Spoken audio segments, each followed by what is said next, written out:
But I realized that when everything is uncertain, anything is possible. And that kind of energized me a lot more than being able to predict the feeling of boredom and unfulfillment ahead of time. And I kind of think this is why people are exhausted in our world, is that they wake up every morning and they can already energetically predict the feeling of their day ahead before it's even started. They know that the meeting they're going to have first thing in the morning is going to be unnecessary. They can predict what the day ahead is going to look like. And because everything is so predictable, it can feel quite boring and it makes you feel lost and stuck. Whereas if you cannot predict certain elements in your day or week ahead, it brings some novelty into your life. And courage always comes before confidence. So when your level of courage increases, you're more likely to take bolder action. Simon, you're very welcome to the ScaleX Insider podcast. Delighted and thrilled to have you on the show today. Brendan, excited to be here and looking forward to the conversation. Yeah, likewise. It's a topic that I absolutely love. So look, you know, we've been sharing off air. Our vision is to inspire, connect, and enable millions of ambitious leaders of small and medium-sized enterprises to scale with purpose. So Simon, I kick off the show with this question to all of my guests. What does scaling with purpose mean to you? When I think of the sentence scaling with purpose, what comes to mind is the word intention. Because if I look broader at life as a whole, for me, the purpose of life is a life of purpose. And in order to live a life of purpose, you have to live with intention. I think this is the same when we look at businesses. You know, if you are going to scale with purpose, there has to be intention behind the actions that you take. You know, if you look at businesses that go from a very small team to bigger teams and then moving into different continents, they focus first of all on headcount and revenue. You know, we've got to increase revenue, we've got to increase headcount to meet those higher revenue goals. But the tougher part to focus on is on scaling culture. And culture is all about your values. It's all about what you stand for. It's about your reason of existing.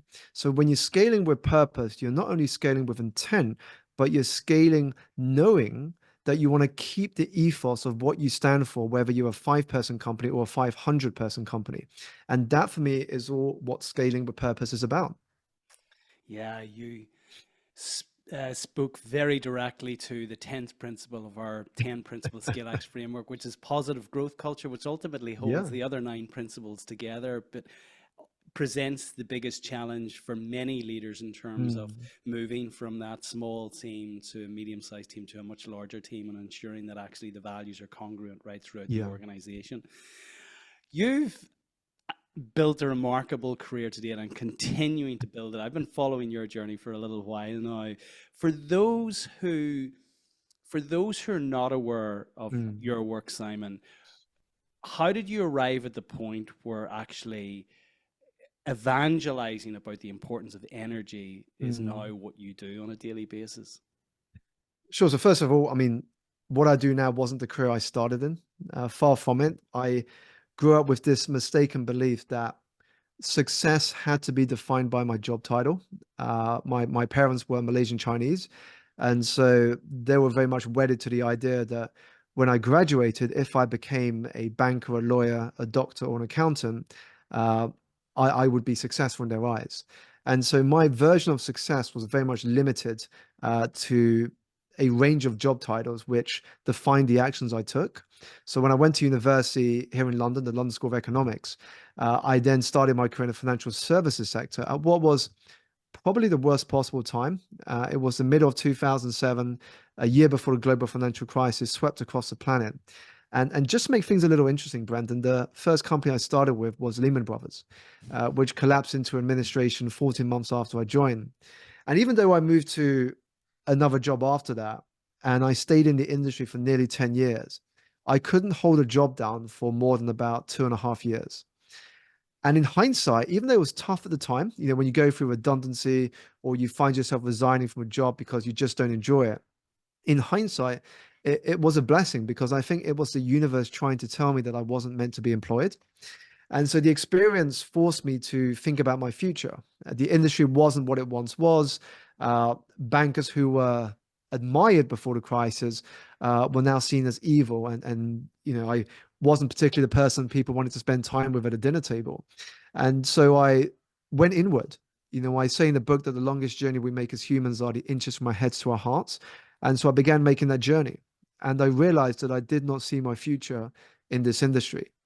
I didn't know at the same time what I wanted to do. So I knew the first step was to get out of my bubble and to begin exploring what else there was that I could be interested in. And that's what eventually led me to coaching. It led me to coaching. And I said to myself, if I could grow a thriving coaching practice outside of the 9 to 5 job, I would be a happy man. But if there's anything I've learned from taking those steps into entrepreneurship to where I am today, is that you have to be open to where the journey takes you. Do not be attached to outcomes. If I was attached to outcomes, I probably wouldn't be sitting here now having a conversation with you. But at the same time, be open to where the path takes you. So even though I wanted to build a successful coaching practice, and that's where I started, eventually I also did speaking. I did writing, I did consulting, investing, co-founding companies, and lots of other crazy things that I never imagined I would be doing at the beginning of my entrepreneurial path. But it began by working in a career that I was very much unfulfilled in, which drained my energy physically, mentally, emotionally, and spiritually, to the point where the pain of remaining where I was greater than the pain of change. There is so much in that, and a lot that I can relate to. Growing up in Northern Ireland in the 70s and 80s, neither of my parents were educated, so they put a Mm, huge emphasis. I was one of five, and I am one of five rather, and the emphasis in education was really as a mm, passport to actually get ourselves away from the troubles and the conflict during the yeah. 70s and the 80s and much of the 90s. So I can relate to that, but there's lots of ways that I'd like to go here, Mm, Simon. Just to pick up, and I often think it's the start that stops most people. yeah. Uh, but unfortunately, people get trapped and Mm, they get comfortable in mm, their discomfort in many respects. And for you, and I remember that time very, very well. My background's in finance, actually, and mm, trained as a chartered accountant, and I watched and witnessed many of my friends actually mm, lose roles in banking. They had graduated from mm, accountancy into the banking sector, which we thought was virtually impossible. These were safe careers mm, for life. It's I often find that it's trauma that actually triggers change. There's a couple of things here. I feel, firstly, if you hadn't the trauma of the global financial crisis, do you mm, think you would have persisted to make a career out of this? And I suppose it's difficult in hindsight. yeah. And the second part of this I want to touch on is the imposter syndrome of going into a Mm, completely new career. yeah. So I guess a couple of things to unpack there. The first is simply put, I don't know if I would still be doing what I am today if there wasn't the trauma of the financial crisis, the company going into administration. I have a feeling I still would have, but it would have taken a lot longer to have taken that leap than the time frame that I've been on. Uh, and just on the idea of trauma, I do think in many cases, when you look at people that have succeeded in life, it's because they've had some failure, they've had some setbacks or challenges, personally or professionally, that has awoken something inside of them. And this is why I think that aspect of everyone's journey is so important. We focus too much on avoiding them. We focus so much on avoiding trauma and setbacks and challenges and failure. Yet the moment we embrace them, we begin to understand that those events are helpful because they equip us with the wisdom and the insight that we would not have had otherwise. Success doesn't really teach you as much as your failures and setbacks. If you succeed in everything, the first failure you're going to have, you're not going to deal with it very well because you don't have experience in coming back from setbacks. And so I think in any journey, if you look at anybody who's made a success of their life, you can pinpoint some of the periods of that journey where they had their breakthroughs and their insights.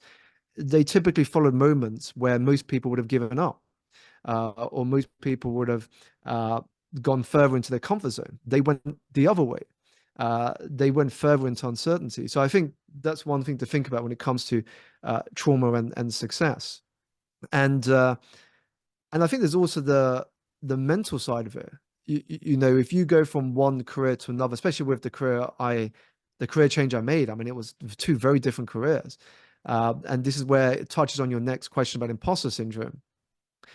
Finance to coaching and public speaking. I mean, I knew that was going to be a challenge to tell my dad and my family about, because he would have said, well, why are you giving up something that pays well, has good benefits, has stability, for something where you are completely uncertain what you're going to get paid month to month, and whether there's a viable future in it?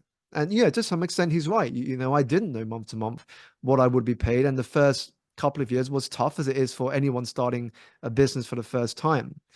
But I realized that when everything is uncertain, anything is possible. And that kind of energized me a lot more than being able to predict the feeling of boredom and unfulfillment ahead of time.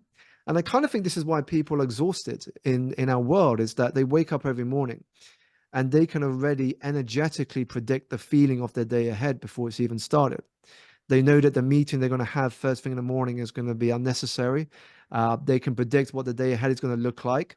And because everything is so predictable, it can feel quite boring and it makes you feel lost and stuck. Whereas if you cannot predict certain elements in your day or week ahead, it brings some novelty into your life. You're like a child who doesn't know what's going to happen when they take a certain action, but that's kind of the magic of life. Is you just don't know, and life can throw you in very random directions that may end up to take you to a place that is far better than you ever imagined. And when I think of imposter syndrome, I think whenever you are evolving towards the next level of your life, uh, you are going to have some imposter syndrome, and to an extent, some of it is good, because it shows you that you are becoming a new version of yourself, that you are shedding away the layers of the old you, and you are stepping into the new version of yourself, who is upskilling, who's doing something out of their comfort zone, uh, and who has to become someone who is vastly different to the person that came before. And there was this quote shared by the British philosopher Alain de Botton, who said, when you look back 3 years from today, if you are not embarrassed by who you were then, you are not developing or growing enough. And that to me was a beautiful way to describe the evolution of your personal development. Because if you are growing and developing just a little bit each day, a few years from now, you will look back to today and be embarrassed, even just a little bit, by what you did and what you put out there. And that's a good thing. That's a good thing, because it shows that you're growing. And this is where I think imposter syndrome, a little bit can be good, not too much. A little bit can be healthy. If you are experiencing too much imposter syndrome, it's just to remind yourself that opportunities are coming to you for a reason. There's a reason why you've been invited to speak at this conference. There's a reason why people are following your work. There's a reason why people want to buy from you. Seek out those reasons, because otherwise you are going to be your toughest critic. You are going to be the person that will sabotage your progress. But look at the real world feedback. That's the best sort of feedback you're going to get, not the scenarios that your brain is playing on you, but the feedback from the people who are actually engaging with you. There's so much in this. I I love that when everything is uncertain, anything is possible. Mm, That's so profound. Something in relation to balancing our energy, then, Simon, because you given what I've read in your incredible book, mm. Energize. For those who are listening, you'll not be able to see me holding up Simon's latest work, Energize. I encourage you all to go out and grab a copy of this. I want to dive deep into that in a moment. But how do we then balance the energy that can be lost in Mm, relation to feeling overwhelmed from mm, uncertainty versus the energy which is gained whenever something becomes mm. routine and we do not necessarily have to think about how we structure our days, weeks, months? How do we get Yeah, the balance right there? sure. So I think there's two parts here. So on one side, we've got the overwhelm. On the second, we've got the routine here.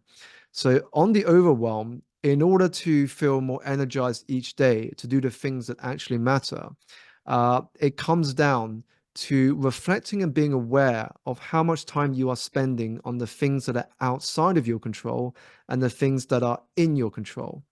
And now, if you were to take the average person who is overwhelmed and stressed and busy, the reason they are busy, stressed, and overwhelmed is because they're doing too much. And when they're doing too much, often it's because they're focused on things they cannot control.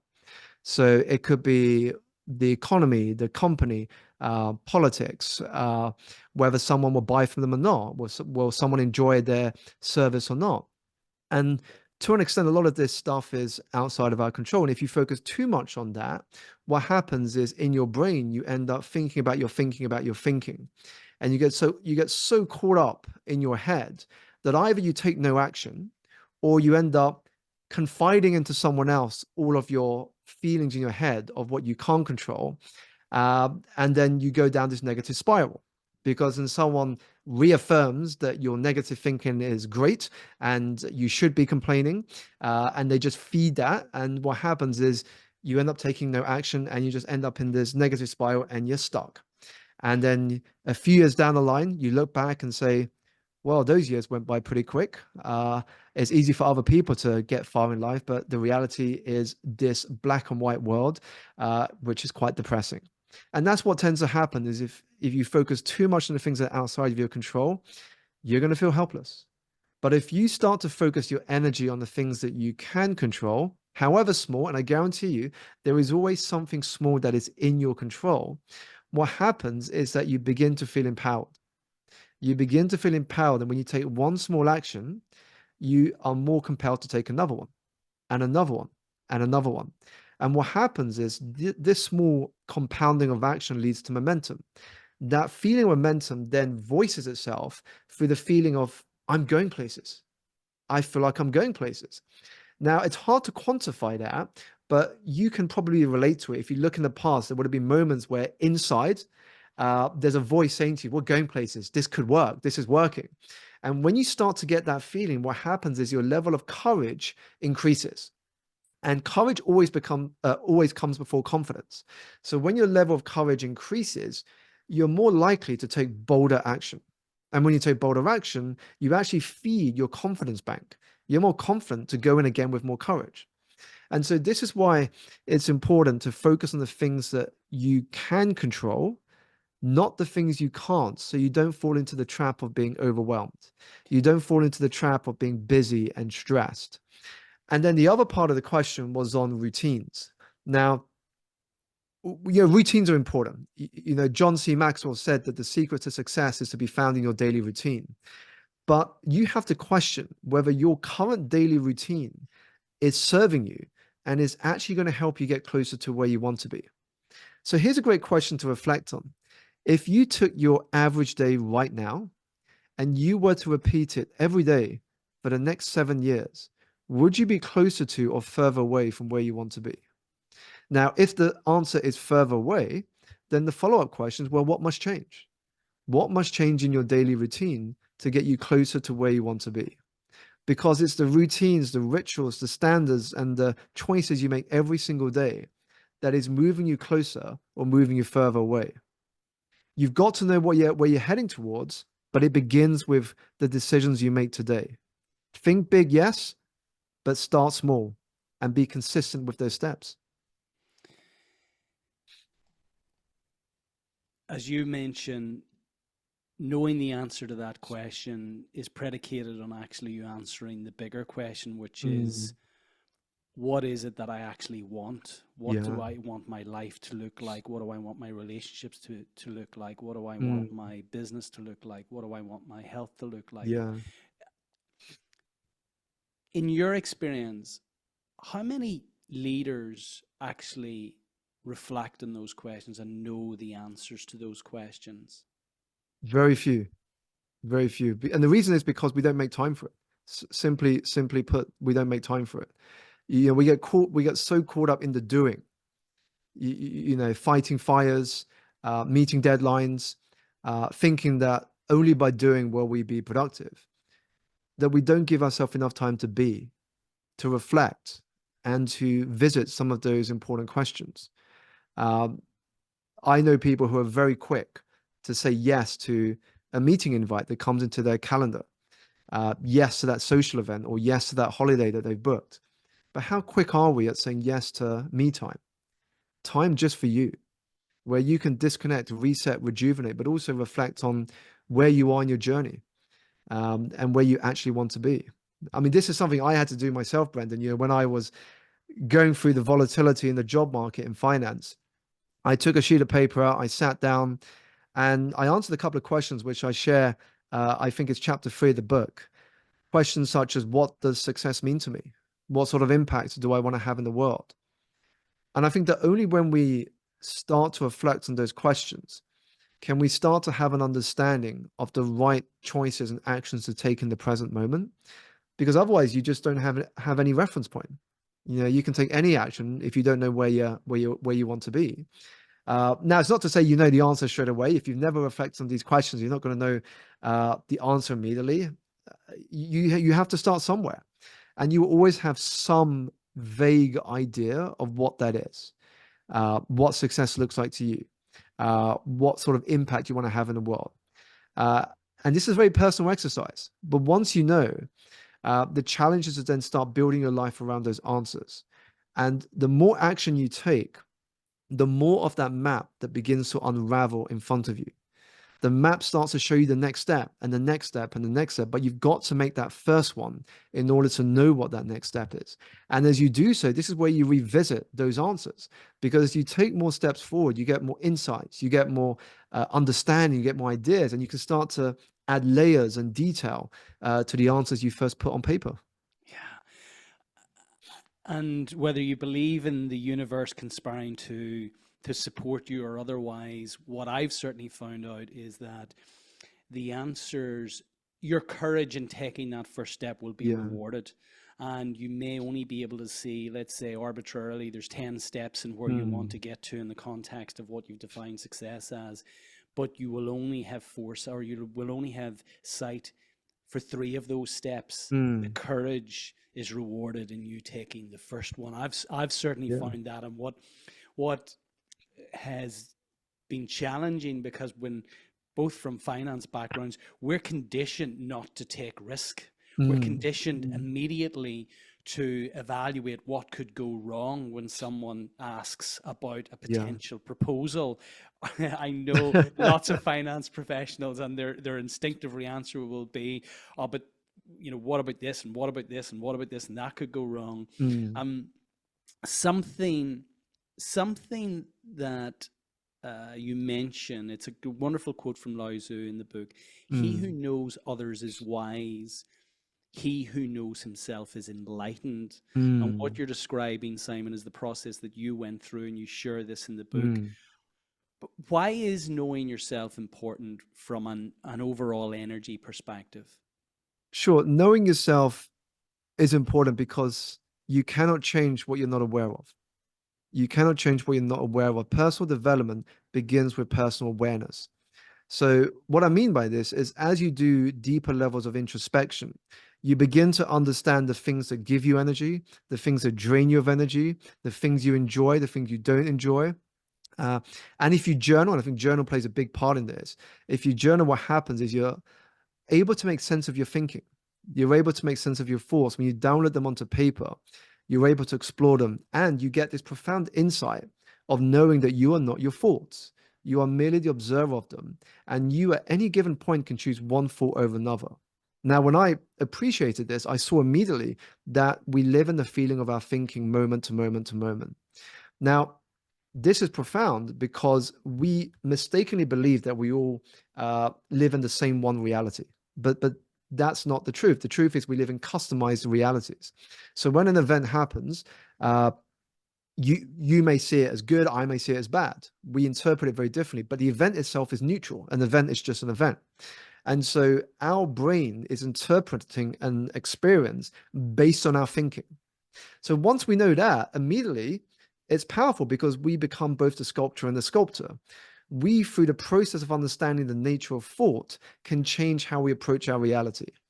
And this is why, for me, mental energy is important, because if we can work on our mindset, what happens is we can start to focus our time on the things that give us energy.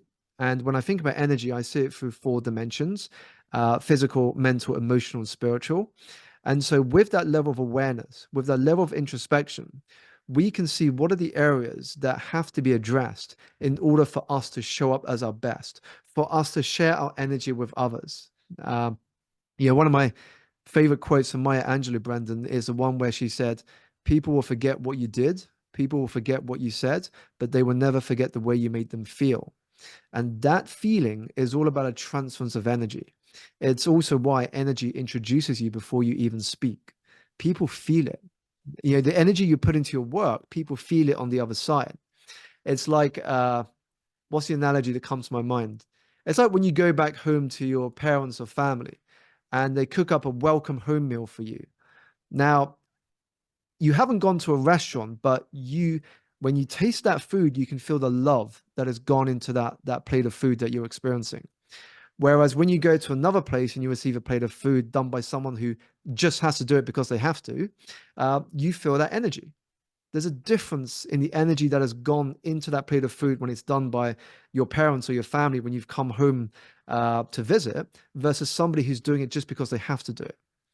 And this is what I mean by the importance of energy management, because when you work on your own energy, you begin to feel the difference. But not just that, other people will. Anybody who comes into your field and experiences an interaction with you, they're going to feel it. From conversations to exchanges to listening to your work, they're going to feel it. And that's the power of energy. People do not buy your products, services, or ideas as much as they buy your energy. It's so powerful. I love this line. Energy introduces you before you even speak. We say in our community, your vibe attracts your Yeah. tribe. Your vibration attracts who comes in to Mm. experience that frequency of vibration. So, the more energy, the more positive energy you put out there, the more positive energy you receive back, Yeah. and you receive those people that align with that energy. Actually, are the people then that come into your frequency. So actually, Mm. you tend to repel those who drain your energy, which is ultimately what you want. It becomes self-fulfilling. If your energy Yeah. is low, if it's negative, then you'll attract more of that in. If it's high, if it's positive, if it's outward looking, if it's ambitious, then that's the sort of people that you attract in. It's wonderful the way this universe works. You mentioned the pillars: the physical, mental, emotional, Mm. spiritual, and what we've been speaking about are the importance of this mental pillar, Mm. and it starts with awareness. Awareness precedes understanding. Yeah. Understanding precedes change, and so it's taking time to get to know yourself. Are there any other? Let's get super practical, which I Mm. like to do in the Yeah. context of these conversations, Simon, for listeners. When Mm. when they spend energy and share energy with us to listen, we want to give them some practical ways of Mm. actually enhancing, amplifying their energy. So, from a mental perspective, you've mentioned the importance of journaling and some Mm. wonderful questions Mm. to ask yourselves. What other practical things can we do to Sure. boost our mental energy? So this one exercise I share in a book is a great way to immediately elevate not just your mental energy, but your emotional energy as well. And it's a 3-step exercise. The first step is to write down the name of the first person that comes to mind that you can be truly grateful for. So when you think about people that you can be grateful for, who is the first person that comes into your mind? The second step is to write down why in as much detail as possible. So be specific here. What have they done that has made a particular impact on your life? What would life be like if they were not there for you? What support did they give you? So really get specific here as to why that person came into your head. The third step is where the magic happens. The third step is where you pick up the phone, you call that person, and you tell them what you wrote down in step 2. Now, if this step is a little uncomfortable, at a minimum, what you want to do is to send them a recorded voice note. And here's why. Because if you send them a text message or WhatsApp message or an email, they can have a look at the preview of that message. but they have to make up the emotional state you were in when you said it. And this is why sometimes messages can be misinterpreted because one thing may be said differently with a different tone. But when you say it through voice, voice carries energy, voice carries emotion. And so they can feel the energy of you expressing that gratitude. And it doesn't just benefit the recipient, but it also benefits you as well. So when you express gratitude with intention, such as through this activity, what happens is your emotional and your mental energy is boosted because you're reminded of just how lucky you are, but also how connected we are as a human species. I love that. And I'm going to contact this person straight after this. I know exactly who and why. So any other mental practices to to uh, to give us quick energy boosts? So Mm, you and I both, we both coach many CEOs, many yeah. leaders. They're typically time poor Mm, and kind of burdened by the activity that they have ahead of them. yeah. Any quick boosters, energy boosters that we can give from a mindset perspective to help them Yeah. reframe what they've got ahead of them? Well, there's a couple of things I would suggest straight away. So from the people I've coached, as you said, a lot of people are time poor. So the very first thing I would focus on is looking through their diary and seeing what things can we either minimize or eliminate immediately. And this taps into the understanding that productivity is less about doing more and more about doing less. So you're able to have oxygen to focus on the things that are actually going to move the needle for you. And very often we just believe that by having a busy diary, we're productive. No, don't confuse movement with progress. You know, you can be running around a lot through back-to-back meetings, but not actually making any progress anywhere. So sit down, look at your diary, and ask yourself which of these things are really necessary. Which of them could I do differently? Do they really require a meeting, for example? And which of these can I either eliminate or outsource? And when you start to simplify your diary and get more space in there, that naturally will give you more mental energy.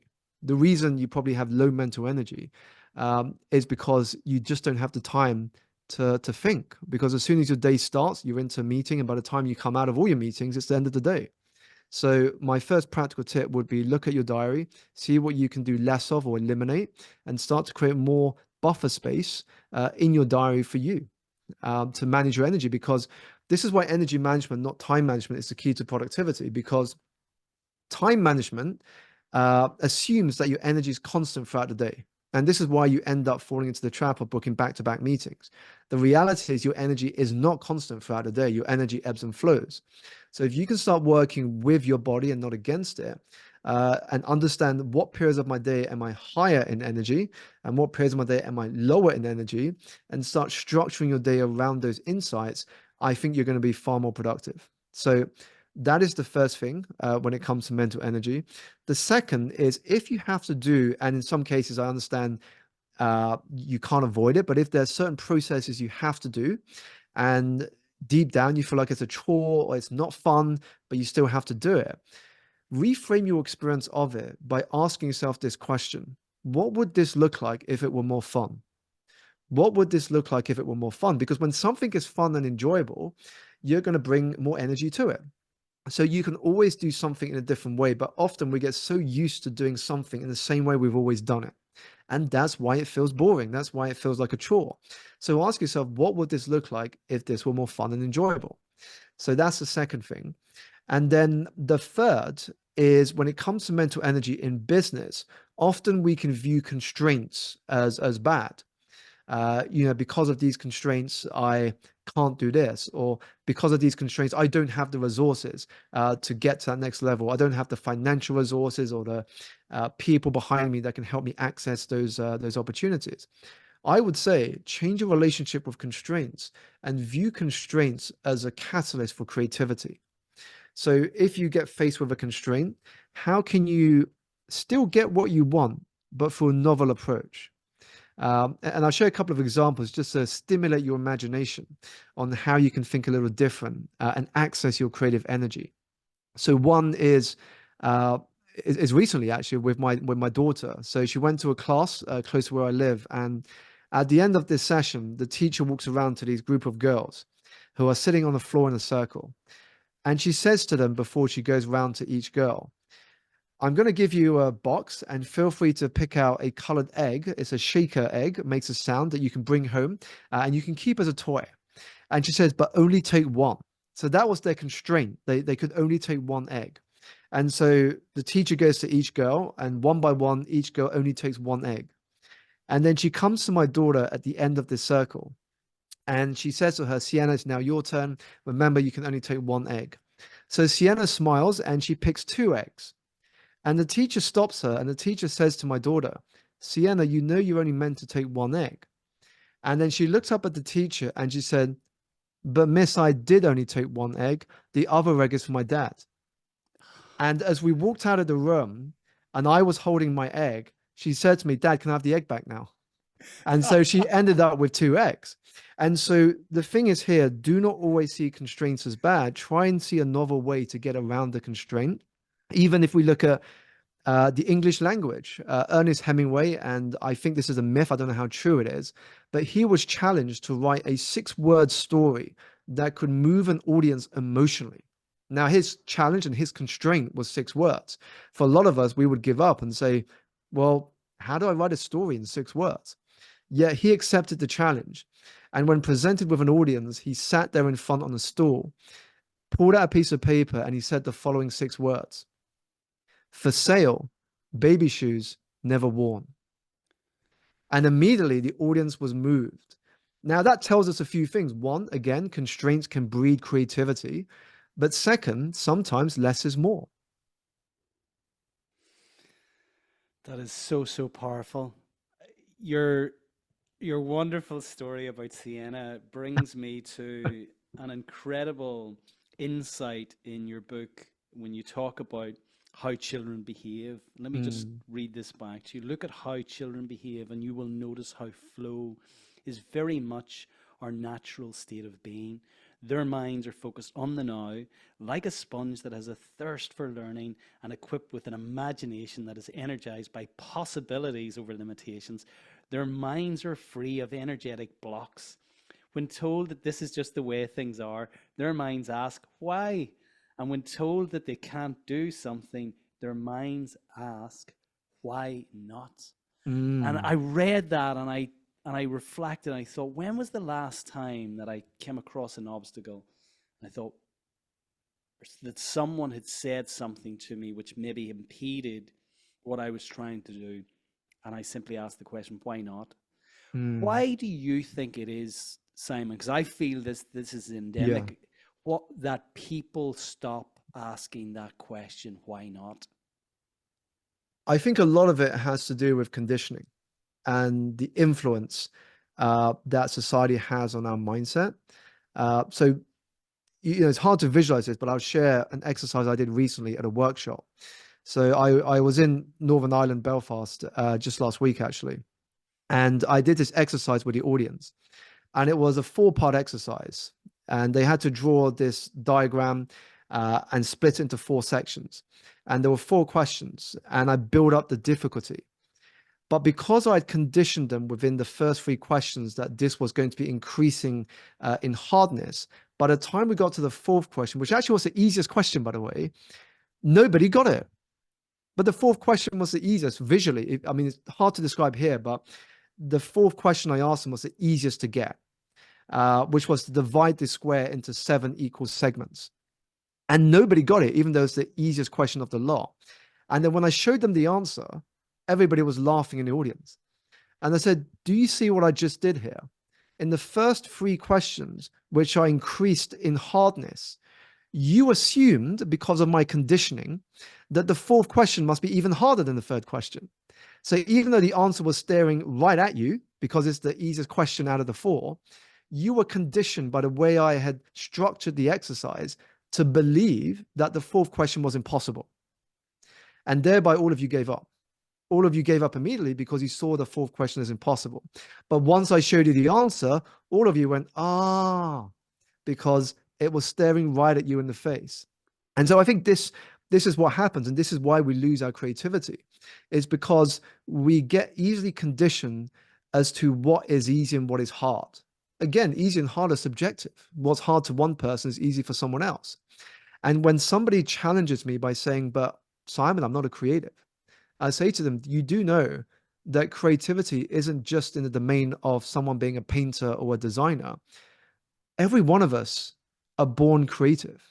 Like the passage you read out just now, Brendan. If you look at children, they're innately creative.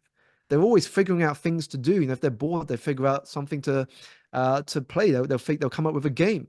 They'll ask questions. Why not? They're always curious. But as they go into society and they conform to certain systems, that gets subdued out of them. As they grow older, they get less creative.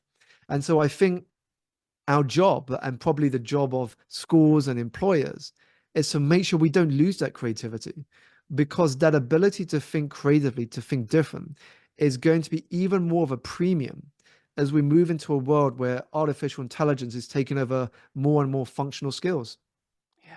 And it was our creativity in the first instance that created the artificial intelligence technology that we're now leveraging, and it's this ability to imagine. It was Einstein said, logic will get us from A to B, imagination will get us everywhere. It's our ability to imagine that distinguishes us from all other mammals. This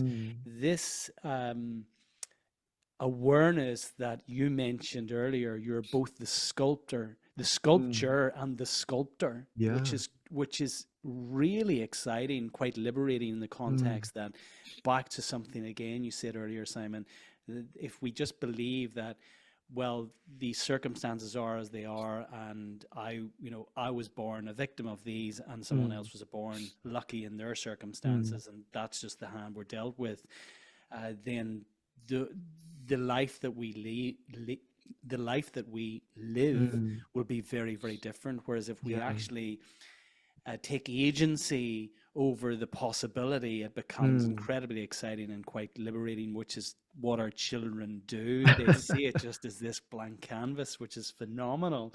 In terms of then the second pillar you mentioned, the physical pillar, you're a fit guy, clearly. What are some of the fundamental physical practices that we should embed into our daily routines as leaders to ensure that we're bringing maximum energy to our teams, to the organization? Sure. I mean, when I think about physical energy, it's really three factors here. So the first is sleep and rest. The second is movement, and the third is nutrition. Now, if you are addressing those things, you have got a solid base of energy. And there's a reason I started my book focusing on physical energy in the very first chapter. And it's because if you are healthy or in good health, you are in a very privileged position, because you have the chance to think about hopes, dreams, and goals. But if you are sick, you only ever have one goal, and that's simply to be healthy again. So this is why it's so important to stop making your health a side hustle. Now, when we look at sleep, I'm not here to tell you what time to go to bed and what time to wake up. Those things I don't think matter as much as how much you sleep. So whether you are a night owl or an early riser, the key is you're getting a good solid 7 to 8 hours of sleep. In fact, I would go as far to say that the best caffeine, in inverted commas, is 7 to 8 hours of sleep. Because if you've got that behind you, you are going to start your day far more focused, far sharper than if you had little to no sleep. So this is why sleep is so important. And then when it comes to movement, movement to me is a daily non-negotiable. Now, you may not always want to move your body. I get that. I feel that from day to day as well. But at the same time, you will never regret it after. You never regret having moved your body after you've done the activity. And when it comes to nutrition, you've got to understand this. If you want to live long, if you want to have an impact in the world, you've got to be around as long as you can. And this means it's important to understand what you feed your body. If you're feeding your body junk, then guess what? You're going to act and think like junk. But if you're going to feed it nutritious and energizing food, it's going to perform to the best of its ability. It's like a vehicle. If you don't feed the vehicle the right fuel, it's not going to perform. If you feed it the right fuel, guess what? It's ready to perform any way you like it. And so when you bring these elements together, when you're focusing on a daily basis on your sleep and rest, on your nutrition, and on movement, you're going to have a great springboard to then attack all the other things that you want to focus on. Completely agree. We're completely aligned. I mean, we're born into these vessels that are going to carry us through this life. It's important, given the availability of food now. When you think that we can eat, food in our homes from pretty much any country across the world in any season, it's quite incredible. There's no excuses for us not to nourish our bodies with good food. But as someone once reminded me, knowledge isn't power. If it was, we'd all be millionaires with six packs. It's the application of knowledge that is really Absolutely. powerful. I mean, this is why when we think about the skills that are important to develop in life and in business, I think one of the most important skills to develop is collapsing that gap between idea and execution, because it is so easy to have ideas. I mean, listening to a podcast episode like this, I'm sure people have lots of ideas on what they want to apply in their own lives, but how much of that will you actually be putting into action? So that ability to collapse that gap between the moment you have an idea or insight and putting it into practice is going to be such an important skill if you want to achieve all those goals you have. So let's just take the opportunity, as someone has just heard that. What would you appeal for them to do right now, given what they've just heard in the last 45 minutes? So two things. One is from a mindset perspective, and one is from an action point of view. So from an action point of view, what overwhelms us is when we have a long list of things we have to action. Just looking at it can make us stressed. So what I would say to those of you listening is think about your minimum viable action. In startup land, they call it minimum viable product. Now, when it comes to your personal development, think about your minimum viable action. What is the smallest action step I can take today that will move me just a little closer to where I would like to be? And then you do the same thing tomorrow. What's the minimum step I can take today and the day after and the day after? Now, if you do that consistently, a year from now, that is 365 steps forward. Just imagine where and who you could be in that time frame. And this is to show you that it's not about taking everything off your to-do list. It's just about thinking about what is most important for you to action on today. Now, you will have days where one thing is all you can do, which is fine. And you're going to have other days where you feel like you can do more. And if you can do more, of course, do more. If you're able to do more on average, you're going to compound a lot quicker. But the fact is, you have to be taking at least one step a day.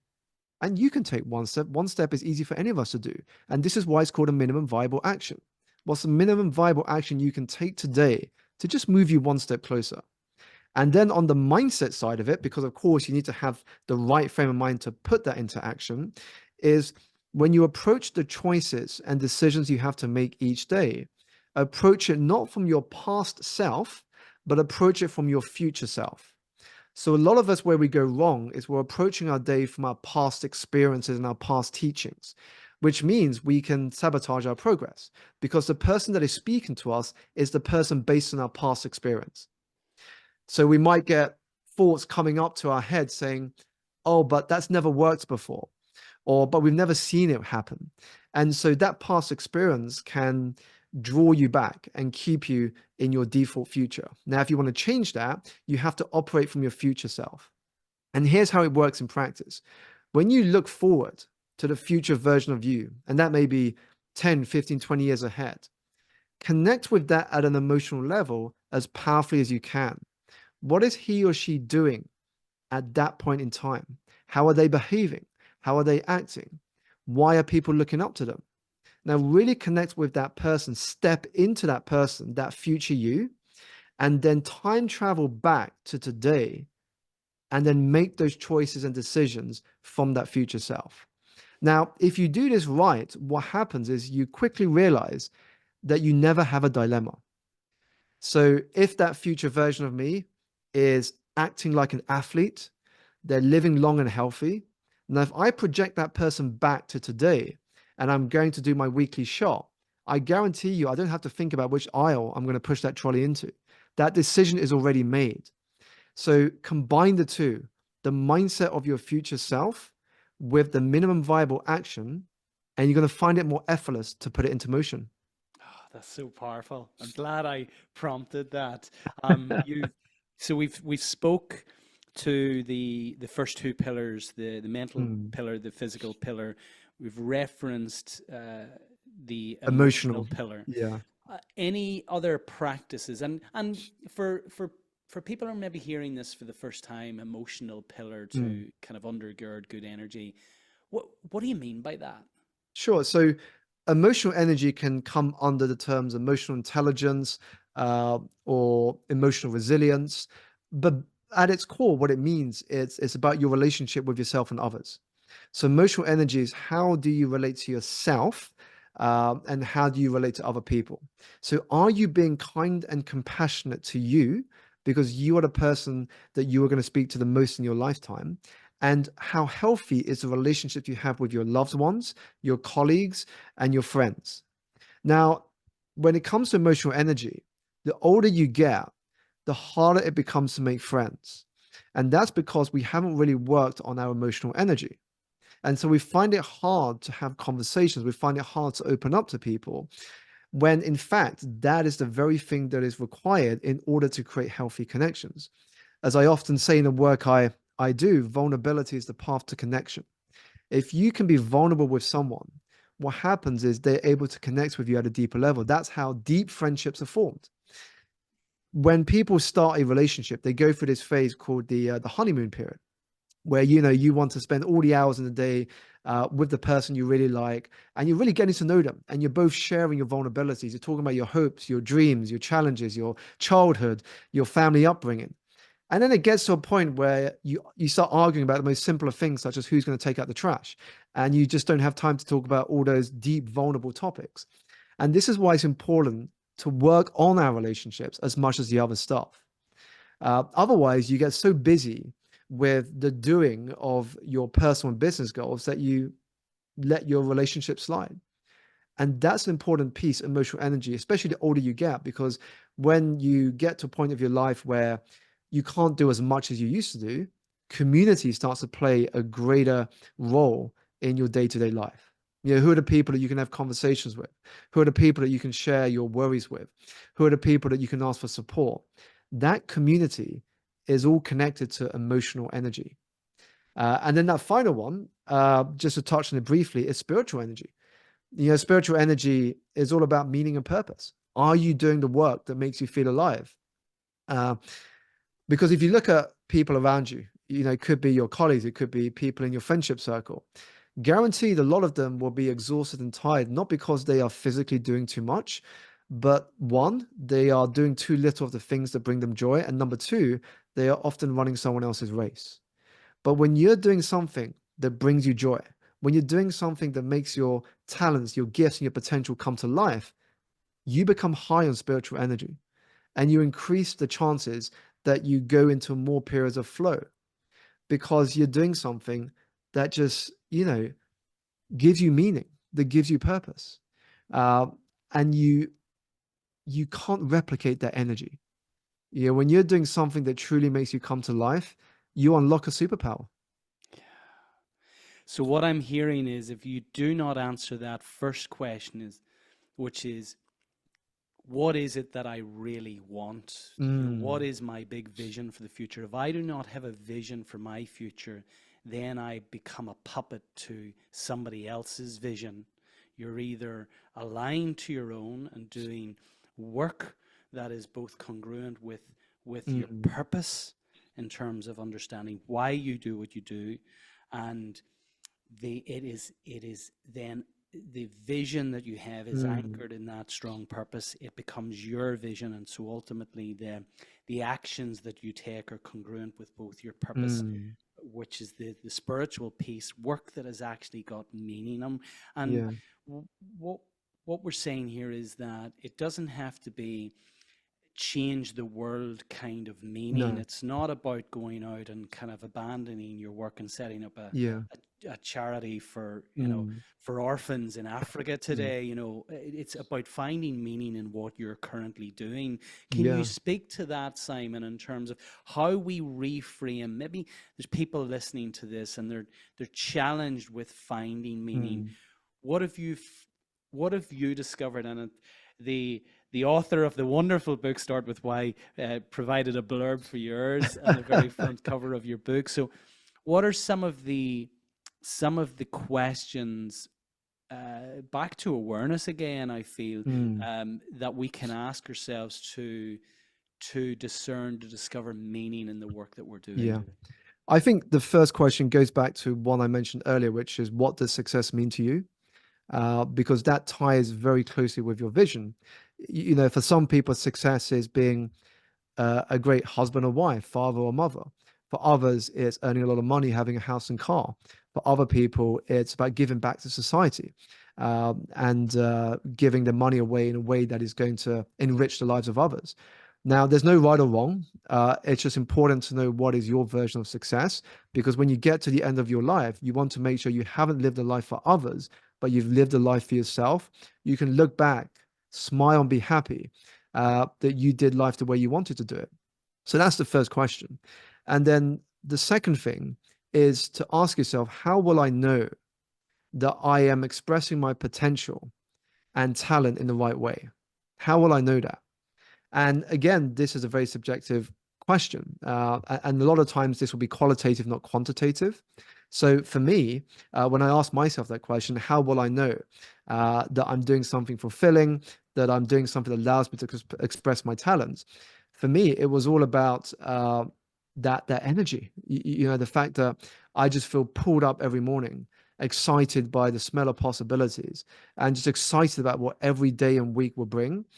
And it's tough to quantify that, but you know, you can feel it. If you wake up on a Monday morning and you are so excited to get into the swing of things, you know you're kind of living your dharma, if you will, you're living your purpose.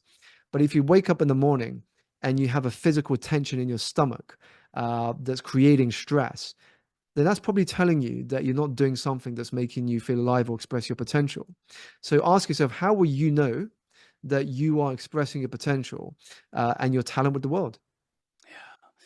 For those listening who are maybe a little bit cynical about all things purpose related and saying, come on, guys, you know, I'm running a business here. I just want to make as much money as possible. What would you say to them, Simon? Well, the first question I would say to them is, let's say you've earned all the money you want. What next? What's the money for? That would be my next question. Because money is only ever a means goal or a step to something. And the question you've got to ask yourself is, what is the purpose for that money? And if you think that money is the answer to everything, just look at the people that win lottery, win the regional and national lotteries. On average, what happens is that when people share that they've won it, and then they get covered in the press, a few years later, they splash it all and they end up in a position worse than where they were before they won it. And when you look at why that happened, it's because the people that lost the money did not have a purpose for it. They were naturally spending a lot of it before, so it just amplified who they already were. But for the people who were private, who didn't share the fact they won the money, and who also had a purpose for the money, i.e., they were already thinking mentally that if I were to become a millionaire, here's how I would use it. And they already visually had a plan, whether that's on paper, on their screen, on their spreadsheets, of how they would use that if they ever came into that sum of money. They were able to compound that wealth into something bigger. So what that tells us is that if you have no purpose for your money, what's the point? You know, you probably splash it all and you never really get to add value to your life. But if you have purpose for money, you're able to use that and leverage it to your advantage. So money, yes, is important, but my next question would be, for what? What if What they would you do with that say, money? what if they say, I'll answer that question when I get there? What if there is never?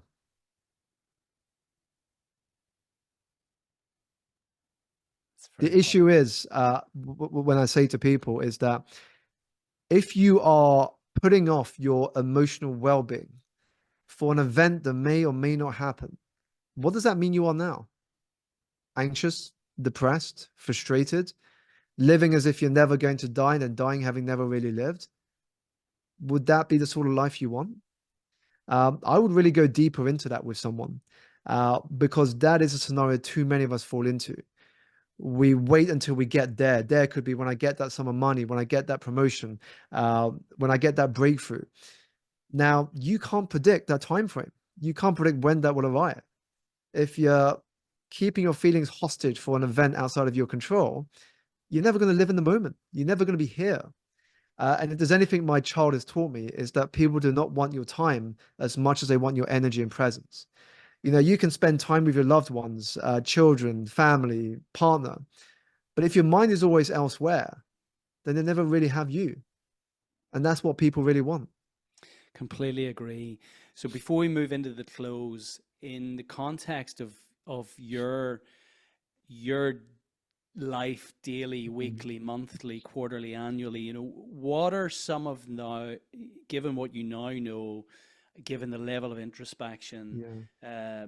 that you've been on for quite a number of years now, what are the non-negotiable practices for Mm. you that undergird great energy? I mean, number one, immediately, the first one that always comes to mind is exercise. You know, that's had such a impact, not only on my energy, but on every area of my life. It's a domino effect in action. You know, when I work out, naturally, I want to eat better. When I eat better and I'm in a more powerful state of mind, I'm more keen to take on greater challenges. Uh, I'm ready to respond in a healthier way. Uh, and then it impacts my courage. I have the courage to take on even bolder things. So I would say number one non-negotiable is daily exercise. Number two would be learning. And I would put in brackets and doing, you know, not just learning, because I think so many of us, we consume far more than we create. You want to have it the other way, you know, create more than you consume. So learning is important. I read lots of books, listen to podcasts, read online articles. And then from everything I consume, I then ask myself, what's one thing from what I just consumed am I going to put into action? There might be more, but there's always at least one thing I'm going to experiment with. So it's learn and then in bracket do as well. So that'll be the second thing. And then the third non-negotiable for me is to diversify the inputs into your thinking. Now, if you want to think different, if you want to think more creative, you have to diversify the inputs into your thinking. If you are, for example, if you are only looking at the competitors in your industry, you can only be as good as your competitors. But it is the moment you look beyond your industry, people doing well in other fields, can you really start to be an original? So, you know, I mentioned before we jumped in this call, Brendan, that I partnered with a bartender to create a cocktail for the release of my book. I partnered with a tech entrepreneur to create one of the world's first book launches in the metaverse. And I'm creating this dinner experience around my book. Now, people will look at me and say, wow, you know, those are genius marketing ideas, Simon. But they're not all mine. You know, they come as a result of collaborating with people who are not in my industry, but who operate in a different field, but who also think creatively like myself. So how can you begin to diversify the inputs into your thinking so you can give birth to the ability to think different? Yeah, you've spoken to another principle of our 10 principle ScaleX framework, which is partnerships, and it's Yeah. leveraging those collaborative arrangements, which ultimately bring the differences of viewpoints, the differences of Mm. mindsets, the differences of experiences together to create something bigger and better. And your book launch with the cocktails and the meal just sounds incredible. Um, Simon, look, we could spend hours. I love this. I absolutely love this Mm. whole topic of actually bringing great energy. You Mm. mentioned in your book, which again I love the acronym, the abbreviation CEO, Yeah. reframing that to for our leaders listening to think about Mm. them being chief energy officers, and Yeah. I believe it's incumbent on everyone who's a leader within a business to Mm. actually ensure that their cup's full so that they can bring Mm. wonderful energy to their team and to their organization, and ultimately that spills out into community, Yeah. society, and economy at large. So um in closing, I always have a ritual of posing this question to our guests. Given your experience, you're traveling the world extensively, you're coaching leaders in lots of different industries, you're socializing with some very, very high profile. Of course, you're very high profile yourself. They're associating with you. You're associating with them. Your peer network is extremely high profile. Can you share with our audience, given all of those experiences, 3 timeless takeaways? Sure. I would say the first one actually comes from losing my mum at 17, a story I share in the second chapter of the book. And so the first timeless piece of wisdom would be 2 words: don't wait. Don't wait. If you embrace those 2 words fully, you will not only uh, begin the path towards fulfillment, but it will also become your greatest antidote to regret. Life is short. We know it, but we don't fully appreciate it. I think if we did, we would make very different choices. But as Confucius said, you have 2 lives. The second begins the moment you realize you only have one. So that would be the first bit of timeless wisdom, would be don't wait. The second would be understand that your value as a human is determined by how much more you have given to the world than you have taken from it. So each day, ask yourself, how can I add value to someone's life today, however small? It doesn't have to be big. It could be something as small as connecting 2 people together, sending them a book that you feel will help them given what they've shared with you. Just find ways each day to add value to people's life, however small. Because the more you do that, the more the universe will return that favor in kind. So second thing, give more than you take. And the third bit of timeless wisdom is to create an environment around you that makes it impossible not to succeed. Create an environment around you that makes it impossible not to succeed. Because when you do that, and it's not just the people you spend time with, it's what you read, what you listen to, what you watch, your physical space, your digital space, all of this stuff influences your thinking. So when you consciously and intentionally design an environment that makes it impossible not to succeed, you will arrive at the places you desire to be far quicker. I love those. I had the wonderful Bob Berg, who is the author of the Go Giver series, I on love Bob. the podcast recently. Incredible guy. So your timeless takeaway in relation to giving more than you receive is so profound. In on that vein, on that note, you've given so much value today, Simon. I want to thank you and acknowledge you for the incredible experience and wisdom that you've imparted for all of our guests, or for all of our listeners today. If people want to find out a little bit more about your work, how best to connect with you? I would say the best ways to connect and reach out would either be through YouTube, LinkedIn, or Instagram. And on Instagram, my handle is at Simon Alexander Ong. Amazing. And other than creating this wonderful dinner party that has a course to represent each element of the book, what's next for you? So what's next? Lots of things. I like to keep myself busy. So more international speaking.